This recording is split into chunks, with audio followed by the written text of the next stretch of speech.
નમસ્કાર, ન્યૂઝ 18 ગુજરાતીમાં આપનું સ્વાગત છે। હું છું આપની સાથે સંધ્યા। કચ્છના ભચાઉ હાઈવે પર ભયંકર અકસ્માત સર્જાયો છે। અકસ્માતમાં બાળક સહિત બેના મોત થયા છે। એક સાથે 4 ગાડીઓ અથડાઈ હતી અને અકસ્માત બાદ વાહનોમાં આગ લાગી છે। મોડી રાત્રે ભચાઉ હાઈવે પર એક સાથે 4 નાની મોટી ગાડીઓ અથડાતા અકસ્માત સર્જાયો।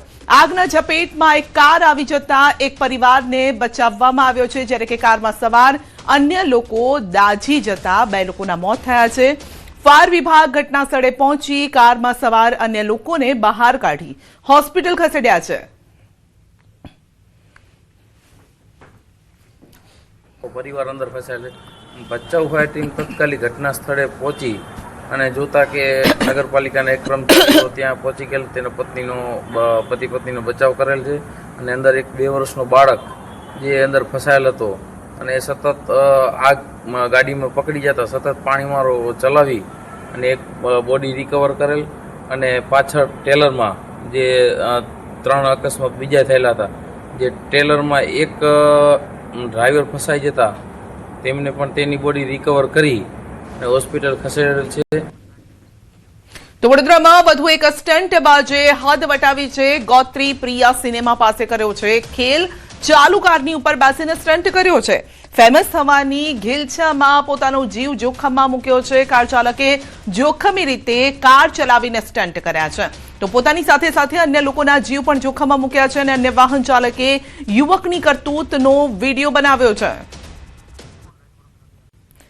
તો વધુ અપડેટ મેળવીશું સંવાદદાતા હાર્દિક પાસેથી। જી હાર્દિક, આ સ્ટન્ટ બાજો ક્યારે સુધરશે?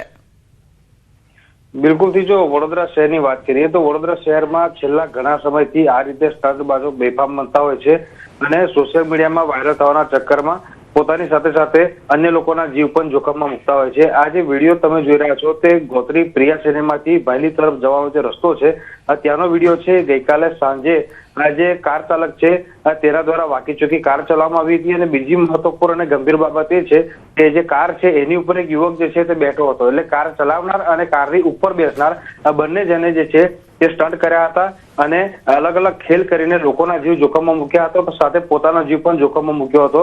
ત્યારે ભૂતકાળની જો વાત કરવામાં આવે તો ભૂતકાળમાં પોલીસે આવા સ્ટંટબાજો સામે કાર્યવાહી કરી છે, પરંતુ માફી મંગાવીને તેમને છોડી મૂકવામાં આવે છે। એવી કોઈ મજબૂત જોગવાઈ નથી કે આવા સ્ટંટબાજોને સુધારવા માટે કોઈ જાતની ઠોસ કાર્યવાહી કરાય।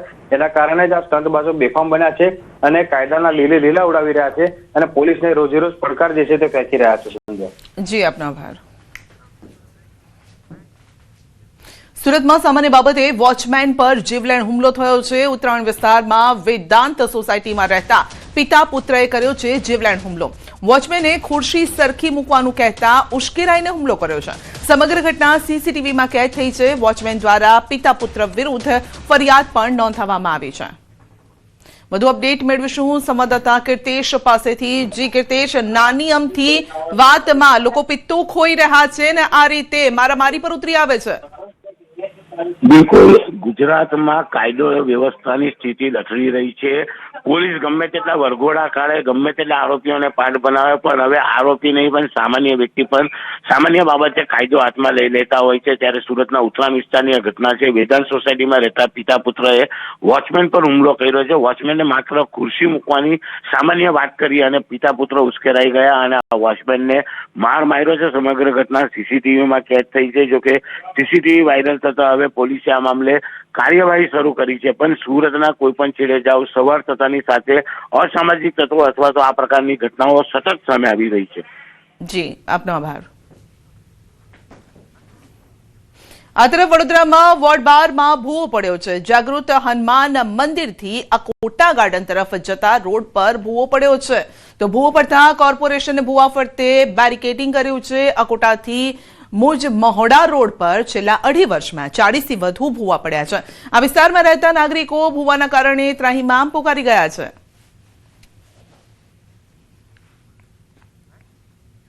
અરવલ્લીના પહાડો મુદ્દે કેન્દ્રીય મંત્રી ભૂપેન્દ્ર યાદવનું નિવેદન છે કે અરાવલ્લીનો કુલ 1,47,000 ચોરસ કિલોમીટરનો વિસ્તાર છે અને માત્ર 2% વિસ્તારમાં જ ખનન થઈ શકે છે। टोटल अरावली का एरिया 1,47,000 स्क्वायर किलोमीटर है। इसके बाद केवल अभी की जो मेरे पास 39 डिस्ट्रिक्ट है, केवल 217 किलोमीटर मतलब 2% में ही माइनिंग हो सकती है।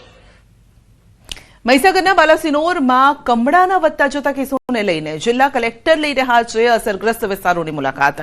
નગર વિસ્તારમાં આવેલી પાણીની ટાંકીઓ અને આરોગ્ય વિભાગના સર્વેનું કલેક્ટરે નિરીક્ષણ કર્યું છે અને હાલ કમળાના વધતા જતા કેસોને લઈને આરોગ્ય વિભાગની 52 ટીમો સર્વે માટે કરી રહી છે કામગીરી. ડિસેમ્બરમાં કમળાના અધધ કેસ નોંધાયા છે. આરોગ્ય વિભાગ સહિત વહીવટી તંત્ર દોડતું થયું છે અને જિલ્લા કક્ષાના આરોગ્ય વિભાગના ડોક્ટર વોર્ડ દીઠ મૂકીને સર્વે ચાલુ છે. તો જિલ્લા કલેક્ટરે બાલાસિનોર નગરવાસીઓને પાણીજન્ય રોગોને લઈને સતર્ક રહેવા જણાવ્યું છે. તો તાત્કાલિક પાણીના વપરાશ માટે ટેન્કર મૂકવામાં આવ્યા છે. આ માટે અમારી હેલ્થ ટીમ, નગરપાલિકાની ટીમ સતત કામ કરે છે. હેલ્થ ટીમના ટોટલ સર્વે 15-20 દિવસથી ચાલે છે.